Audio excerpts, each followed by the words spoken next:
In your face, Harold. Democrats may never win again. That's the end of the story.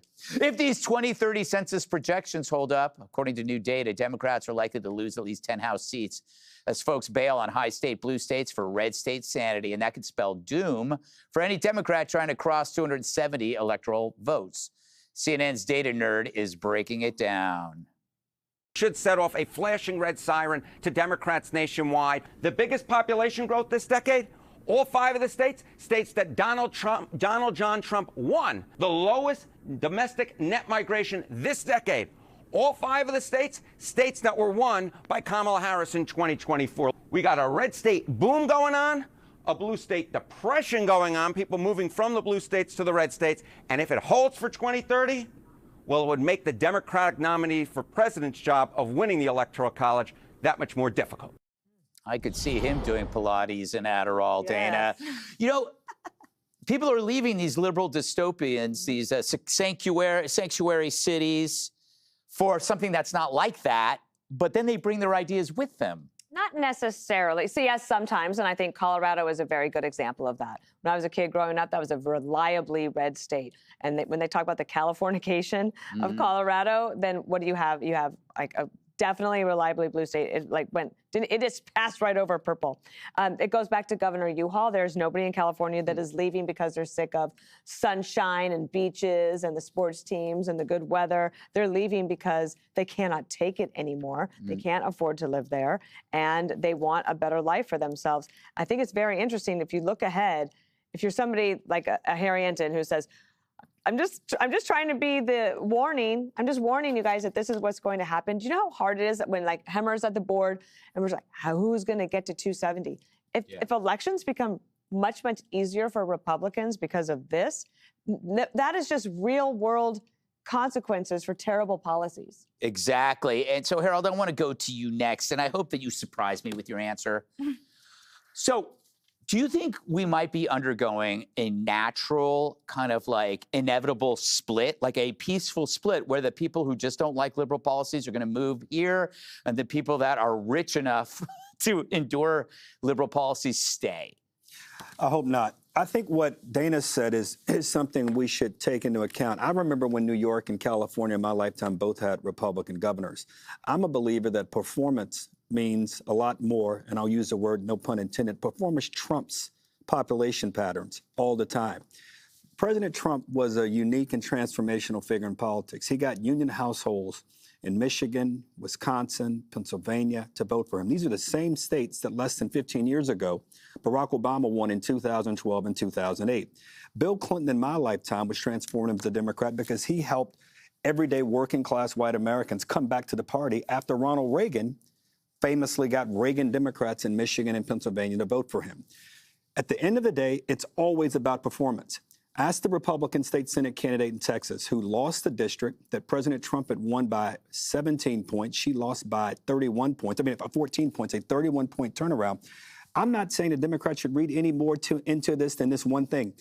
Republicans are not performing the way they promised they would in the campaign. So as much as moving patterns may and population patterns may determine things, I think people are going to go where the cost of living is good, where the weather is good, where their kids like it, where they can get into good schools, their kids can be educated, health care is reasonable, housing is reasonable. And if you happen to be a state that nominated or voted for a Republican the last time, so be it. If it happens to be one where Democrat won, so be it. Performance trumps population.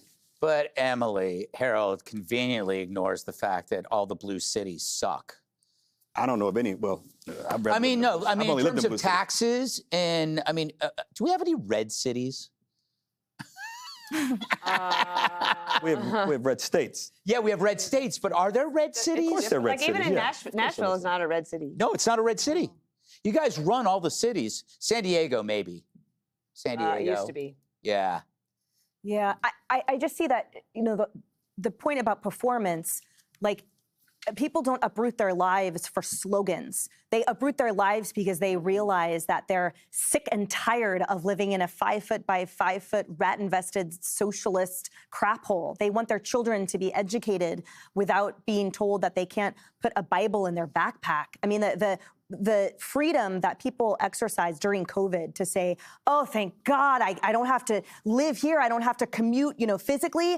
I can move to a red state where my kids can have a choice of where to go to school and where I can live in a normal house and where I can be safe and I'm not subjected to this trash. When you actually interview everyone that lives in these cities, they either have enough money to be able to say, well, it doesn't really affect me. They get to stay in cars. They don't get to ride the subway. They don't have to sort of rub elbows with all of the psychopaths that are in or the protesters that are in every town, or they are in poverty and they can't afford to move, or they're stuck in a job that they can't leave. So tell me about it. The thing is to remember is that Republicans have that $100 million advantage in their coffers right now. So even if we think that they're not delivering on certain things, they have that which is going to be so huge for protecting incumbents and growing ground while Dems just hide behind hashtags. Performance trumps population pattern is not a slogan. It's a fact. That's what people move to the places where they believe they're going to have their best lives, and they vote for the people who are going to affirm and perpetuate those lives. And it can be a Democrat or a Republican. But if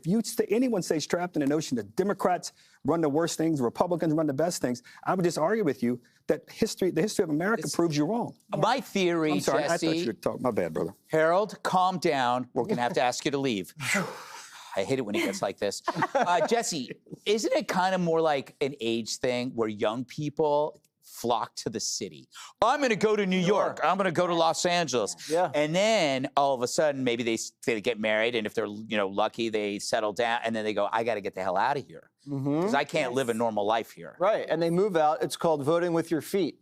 And that doesn't mean you stick your big toe and punch the ballot. That means it's figuratively, Greg. Oh, thank you. The also problem the Democrats have is they're sucking all these migrants out, and the migrants are counted in the census. So that's why Democrats are fighting to the death to keep these people in, no matter whether they've killed people or not. And the SCOTUS has big rulings on race and big rulings on birthright citizenship. That could also destroy Democrat power. So they have two choices.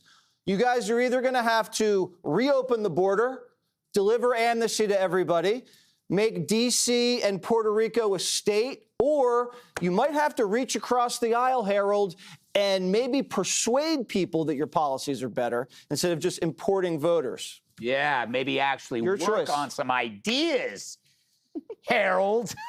In your face. Keep winning, though. Hey, Sean Hannity here. Hey, click here to subscribe to Fox News YouTube page and catch our hottest interviews and most compelling analysis. You will not get it anywhere else.